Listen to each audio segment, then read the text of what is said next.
Minister has an app on his tablet. And the app shows him 3 colors, red, orange, and green. And he is doing a 24/7 live monitoring of the progress of the various infrastructure projects going on in roads, in railways, in shipping, etc. And so if he sees a green color flashing on his app, it means all is well. Everything's going on, things are okay. If he sees the orange color flashing on his app, it means some little hurdles, some little blocks. And if he sees red, it means it's completely blocked, there are huge bureaucratic issues, and the CM's crack team is triggered into action. And the Chief Minister himself leads the crack team, monitors its work very, very closely, and gets into the action, puts time-bound procedures so that the little delays that are and the blockages that are there in the implementation of the project get cleared ASAP. The man of action, the man of delivery, the man from whom India, the youth, have huge expectations, the man who is going to write in significant ways the future of India. Ladies and gentlemen, a huge round of applause to Devender Fandvis.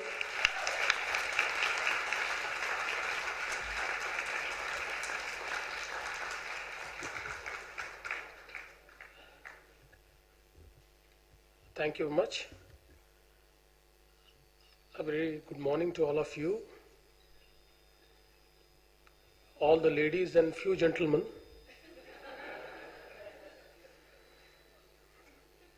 It's a rare occasion. Normally we see all the gentlemen and few ladies, but I'm happy that this is Women Economic Forum, and it has participation from many countries. I'm sure that this will lead to a roadmap for not only the economic development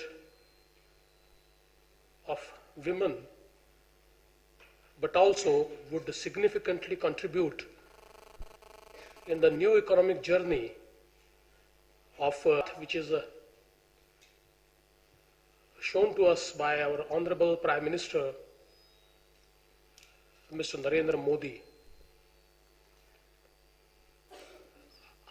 I was told that I should speak here about Maharashtra. And I'm really glad to speak about Maharashtra because Maharashtra, my state, is powerhouse of India. It contributes 15% of the national GDP. It contributes to around 30% of the entire exports of India. It accounts for 30% of the FDI which comes into India. It is also a manufacturing hub of India. It truly portrays the Make in India movement, because almost all global companies, global manufacturing giants have their presence in Maharashtra. The global CEOs have their connect with Mumbai, and it is truly industrial and financial capital of India. Of late, many states started competing with Maharastra,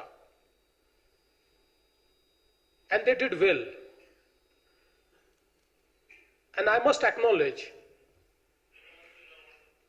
that the cooperative federalism and the competitive federalism envisaged by our Honorable Prime Minister, we have seen it happening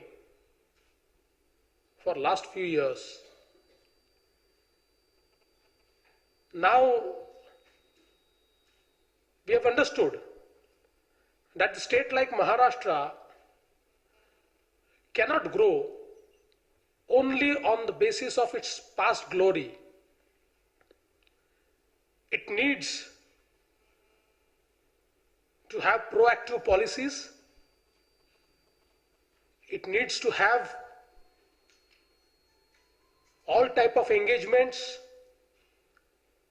and more than that, it needs to have ease in doing business. So basically, we started focusing on ease in doing business. When I took over as Chief Minister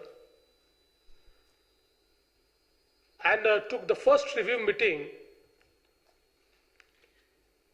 I was amazed to see that even in a designated industrial area,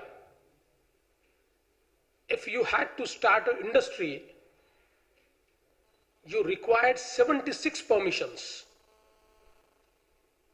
And those permissions took time ranging from 1 month to sometimes 2 years. So I decided that we need to ease this regulatory regime. We started taking review of the permissions.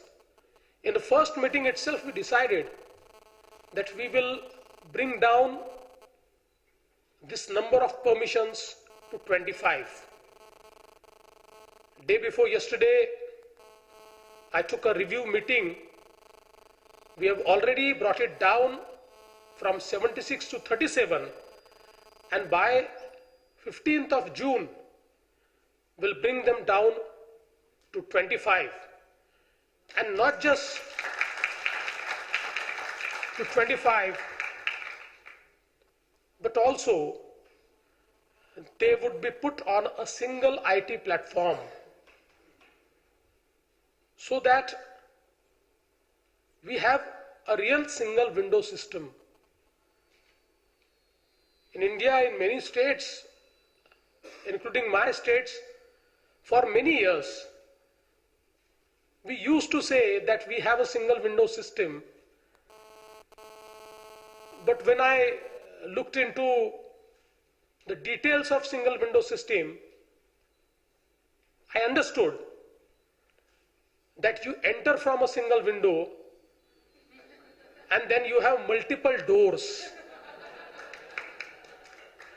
So I said, this is not done. We need to have a real single window. And that's why my state is now bringing everything on a single window, mostly simplified formats to be submitted online, and the onus now would be on the government to help getting all the NOCs in stipulated time. We've also found out that we have labor laws which neither benefit labor nor do they benefit the industry. And in our country, talking about amending labor laws is a big taboo. It's like you are anti-labor and pro-industrialist. But when I studied the laws, I felt that there can be certain interventions which can make it a win-win situation for both labor and industry. A labor law, I feel, should not restrict employment.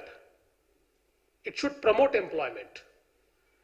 At the same time, the industries should have a quick exit route, because if they don't have a quick exit route and you have an entire regulatory framework for years together, you get entangled into court cases, resulting into blockage of the investment, which is non-productive, which puts pressure of interest, ultimately resulting into NPAs.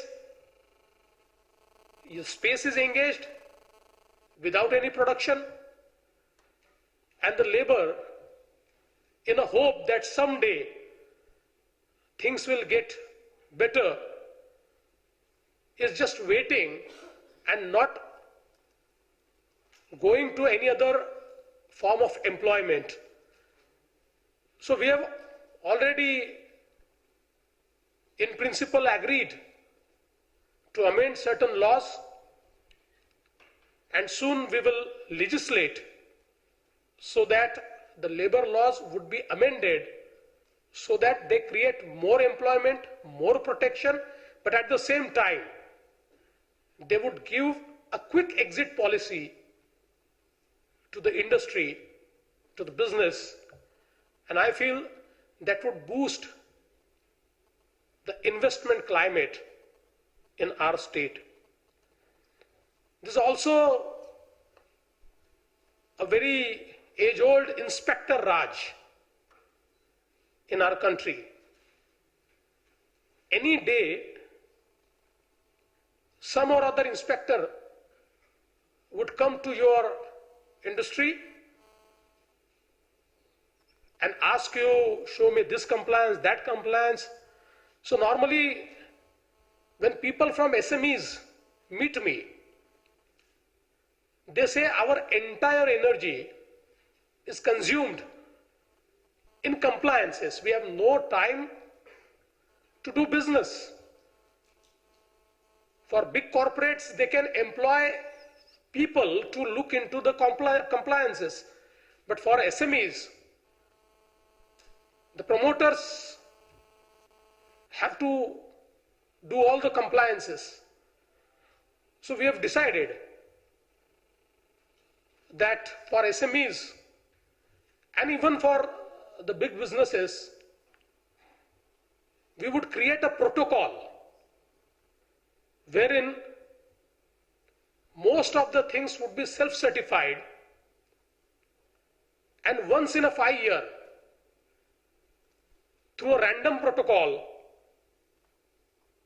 like a lottery system we have on computer, once in 5 years, inspector will go, and that would also be coordinated. All the departments who need to have a look at it should go together, should inform, should go together and just verify that the self-certification given to them is correct, it's not forged, it's not fudged, and whatever is their opinion, in 72 hours, they should register their opinion on the website so that nobody has time to negotiate. Because normally, when you give a lot of time to negotiate, then it gives a way for corruption, so that the people from businesses are called, they are shown, look, this is a lacuna, this is a lacuna, this is a lacuna, now you pay this much to me and we'll settle it down. So we are keeping no scope for settlement. I think not just this, even for the hospitality industry, let's say in Mumbai, if you want to open a hotel or a restaurant, can you imagine you have to take 160 permissions. Ultimately, an investor thinks that it's better not to invest. So we actually made an entire study of the process. And now we are at the verge of making it simplify, and we'll bring down the number to 20. And which would also include the permission from the police department, which is most critical and most difficult to get. There are a number of initiatives, because I feel that if you want your country, your state to grow, we must welcome the investors.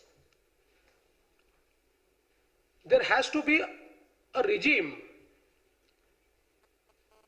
which really looks at the regulations positively. Don't exploit the regulations. And it gives me immense pride to say that now once again Maharashtra has become a preferred destination for the investors. I went to Davos, I went to Hanover, I went to Stockholm, to Israel, and this is huge interest of people to invest into India. The call given by our Honorable Prime Minister, Make in India, seems to be creating a lot of interest in the investors. Now it's up to the states that they create a regime which gives red carpet and not red tape to the investors, and I think that has been our major focus. Since this is a Women's Economic Forum, I must say that we are trying to build a lot of ideas which could focus into developing entrepreneurship in women. A lot of initiatives we have planned, because I feel that if India has to progress, it needs to engage the better half of its population into its economy. We need to convert this portion of the population into human resource. It's a country with demographic advantage. 50% of our population is below 25 years of age. And if this 50% of our population,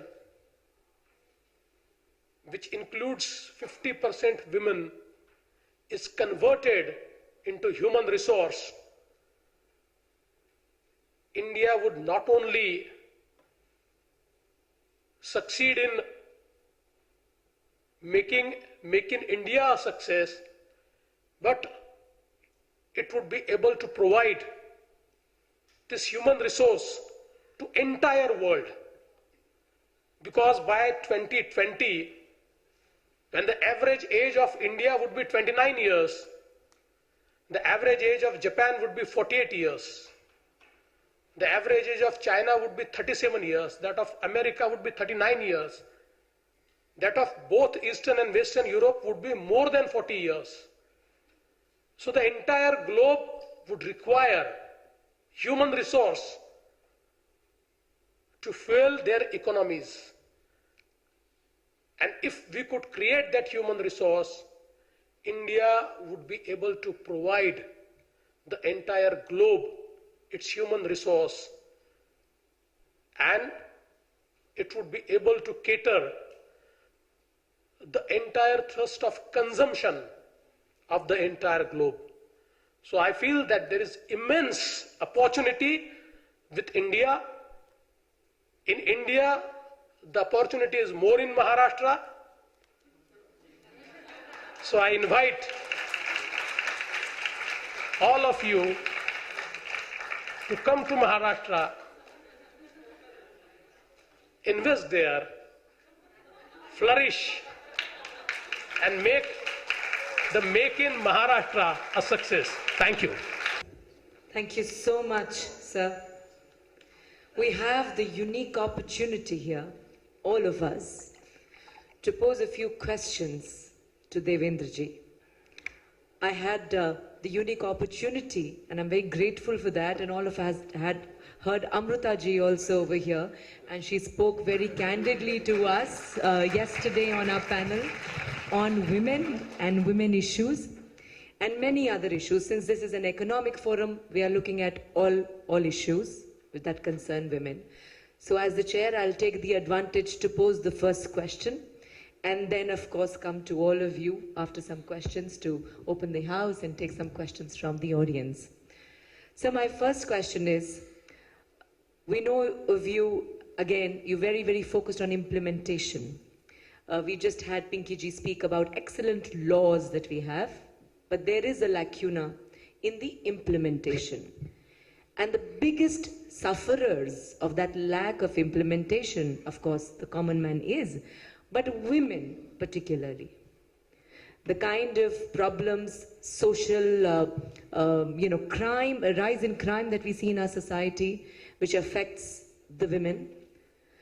What would Maharashtra be doing, or maybe it has already begun doing, just like you are tackling infrastructure projects and following their implementation at Godspeed? I know it will be a little difficult to deal with the human problem. It is it's a sort of a little bit easier to deal with products and materials. But what would be the strategies that Maharashtra would be taking up in order to address this problem of rising crime against women and ensure that laws are implemented, they are enforced, and women get speedy access to justice, not just post the event, but also preventive measures to prevent these kind of things in the first place? Thank you. In fact, this is a very good question. I must say that Maharashtra is taking many steps to prevent crime against women.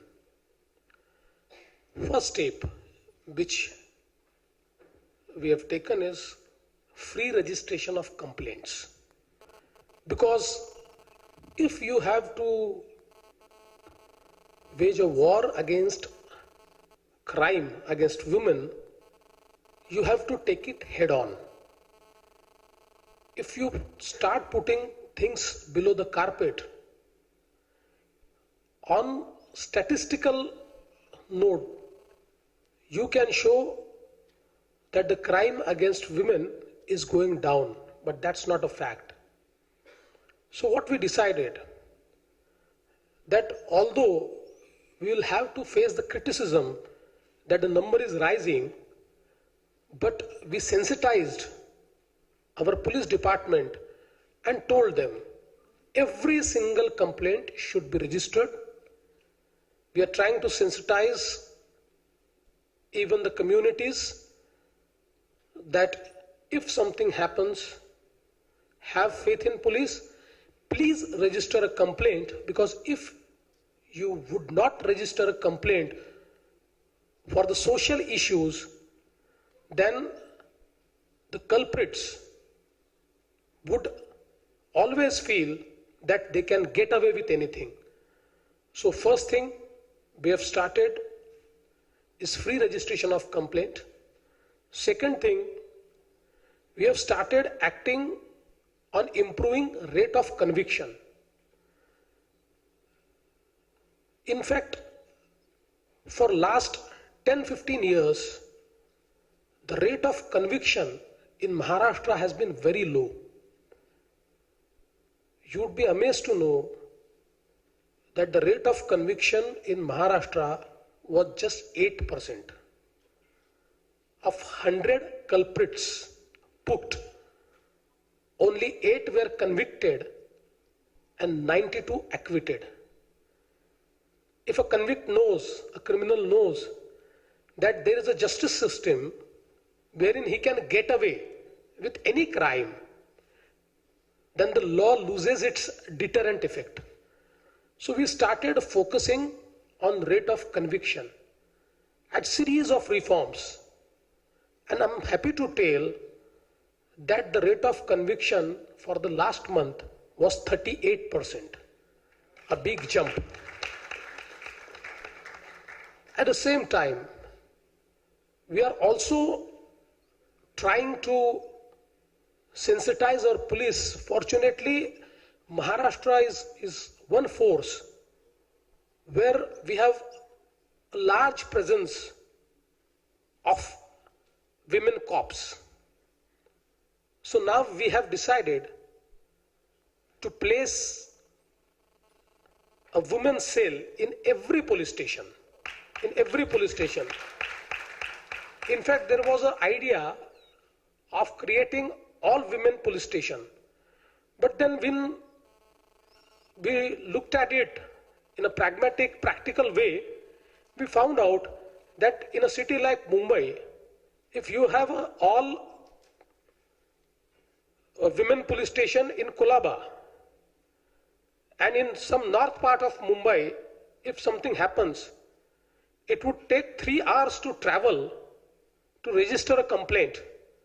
So we said this is not practical. We said every police station, let it be a women's cell police station, so that all the complaints relating to the crime against women would be registered by the women, and 24/7 there will be a presence of women's cell in the police stations.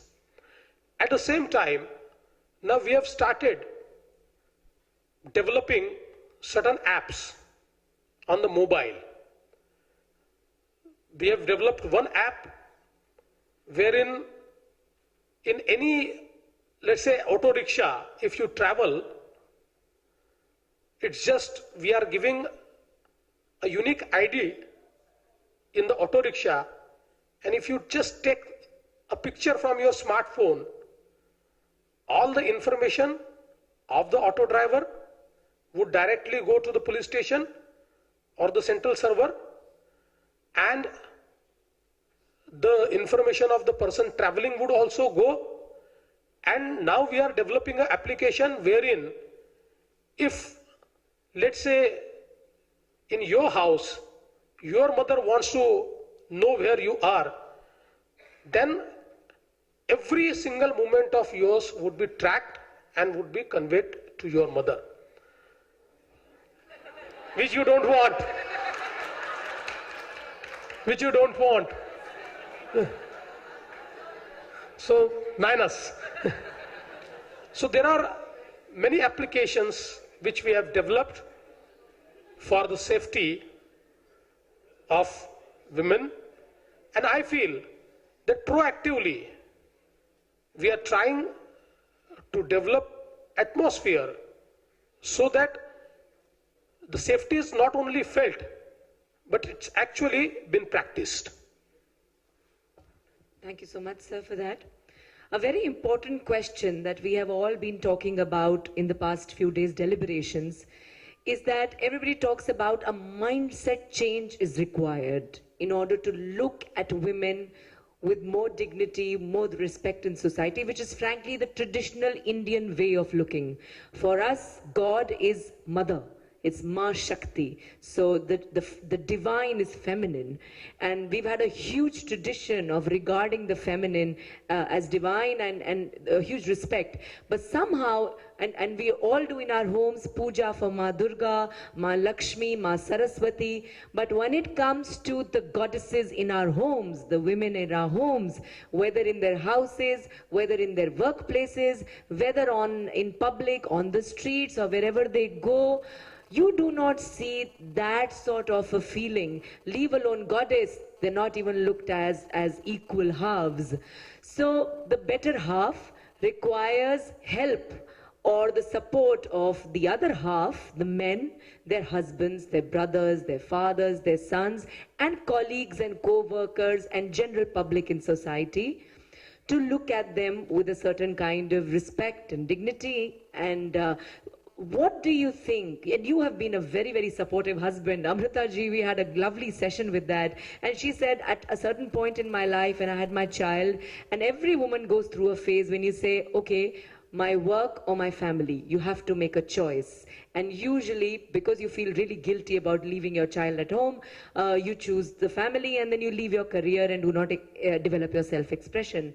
But she said you actually counseled her to stick to her path, stick to her work, stick to her identity, and continue with that and not give up on that because she's worked hard on it. It fulfills her as a human being, as a woman, and so she should continue. And that changed everything. And today she's been talking to all of us and giving that message that you, at that weak moment, you helped her out with and counseled her. What do you think do we need to do among men, to get that sort of sensitivity back towards women, to get that understanding of a woman's needs, what she does, treat her as a full subject, that she has dreams, she has other aspirations, which outside of her family she wants to fulfill? What will bring about this mindset change, sir? I think education is one thing which can change the mindset. And of late, if you look at the new generation, the biases are going down in the new generation. They feel more about the equality. They feel that the women are to be respected and they are equal. But yes, it will take a little time. And I feel the moment you give opportunity to women, the women have started performing.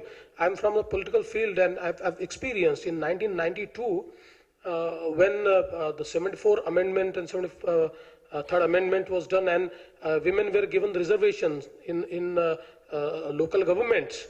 So in 1992, first when I was elected as a corporator, 33% women corporators were elected.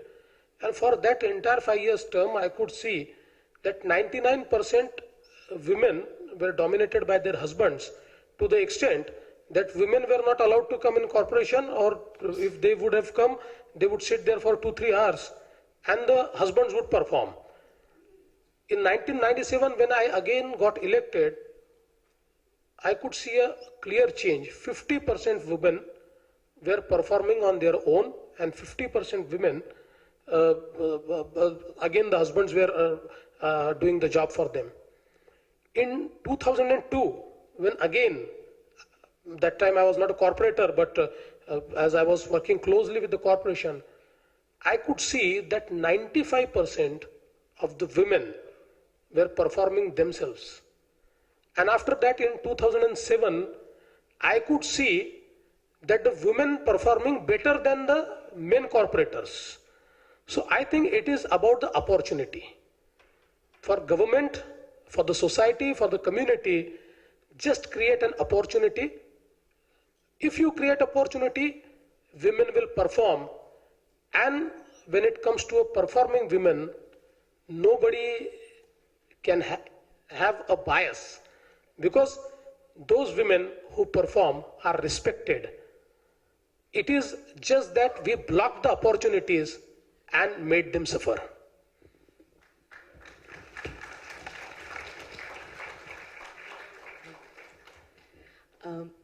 You spoke about education.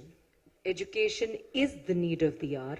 We need skilled manpower. By 2020, we have a problem of 500 million unskilled. It's a huge, but if the skilling can be done, that is India's moment. You know, these people, our demographic advantage, as we talk about, will begin to happen, will begin to translate into reality. But the sad reality is that we have a very poor gross enrollment ratio in our higher education, in our career education, which will take people to jobs and employment. And in different parts of India, it varies. So an average would be a 16 to 18% gross enrollment ratio, which basically means how many people are enrolled in higher education at a given point in time. In the eastern parts, it's even lower, to 8%. Comes to rural India, even 4%. You know, in the classes which have never had access to education. So these are problems, and these exist because people drop out early. They have harsh economic realities. So young children need to start working early, helping their parents at the farms in the villages. So they feel they cannot afford to go to a city to get into a university to learn. And so they get out of the economic mainstream and they stay where they are. They don't get to upgrade their skills and be part of industry. What do you think should be the new strategies to include the people who are not currently part of the higher education system, young boys, young women, all of them? How do we bring them? I remember Vivekananda ji said one very nice thing, and I always hold it very dear. He says, if poor cannot come to education, then education has to go to them, wherever they are, be it on the farm, be it on the factory floor, or be it in their homes in the villages. Given the fact that there is huge technology available now, IT platforms, apps, tablets, e-commerce is becoming m-commerce, so everything is on our computer, laptops, iPads, and our phones. How can we use, and given that you are very invested in technology yourself, you use these technologies and you are encouraging in e-governance the use of technology, do you think, and will Maharashtra be using all these new technologies in order to reach out to all the young people who need a skilling? India is in need of the skilled workforce, and be able to integrate them into education and raise our gross enrollment ratio and raise the productivity of the nation as a whole. In fact, I think that our education system, we have created silos. We have created watertight compartments in our education system. And so we have been focusing on gross enrollment ratios. It should be gross engagement ratios, not enrollment ratios.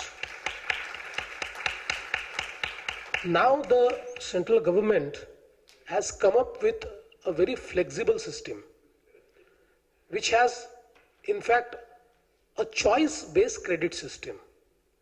So in this system, you can study in a formal education. At certain point of time, if you feel that you need to acquire skills, you can opt out, can gain the skills. Again, you feel after working for some time, you want to again go to the formal education system, you can again come to the formal education system, and you get credits for the skill you have acquired. So it's not that you have left the formal system at grade A and you have acquired skills for, let's say, 4 or 5 years and have worked. And if you are asked to again go to grade A or grade B, then it does not give you any incentive. So now, based on this credit system, you may re-enter at grade C or grade D or at the last grade. So I think that this framework which the central government has created needs to be translated into action. The skill development is easy to say, but difficult to do. Because what skill sets you need or a community needs has to be ascertained. When I look at the ITIs which are performing in various parts of our countries, or for that matter, even in Maharastra. The other day, when I had a meeting with Bosch, they said, we are ready to pick up your 25 ITIs and will impart all the training in those 25 ITIs. Because they said that the training which you are giving, the diesel engine, which actually you are giving training on, is outdated. We no more use it.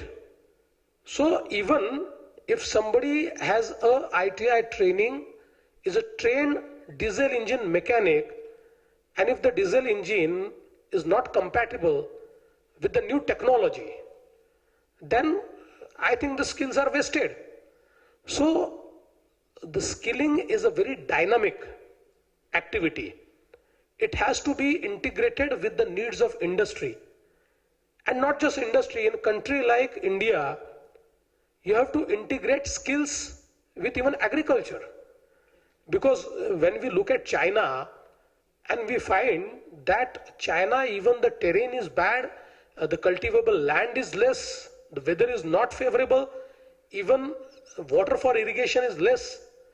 Still, their entire production is twice that of India, because they created skilled manpower even in agriculture. So there has to be a very dynamic system where we don't focus on just gross enrollment ratios, but we have integration of various fields so as to create the skilled manpower, which in fact, when I talk to people, on one hand, I see a lot of unemployment. People say we want employment. And if you ask any industrialist, he said, I'm short of manpower, I don't get manpower. So there's a skill gap. So at every single moment, we have to find out this skill gap, and we have to develop those skills. It has to be a dynamic process, and I think the government of India has integrated its 17 departments. Even in my state, I've integrated 14 departments. I've started a new skill development and entrepreneurship ministry, which is focusing on this. And I feel if we can really create a proper skill framework, then the Indian population can be converted into human resource which could contribute not only in India but also for the globe. I'll take the opportunity to ask the last question from my end before I open it to the audience over here. Lot of the people over here from different parts of India, and they have come over here for this annual Women Economic Forum primarily because they love India, right? They're all here because they find India a beautiful place to be in, warmth, hospitality, over 5,000-year-old tradition, and it still continues. And we see a little, in India itself, I feel the youth have a little disconnect from our age-old values, which is basically responsible for who we are today. But there is an erosion of values that we see. There is an erosion of culture that we see.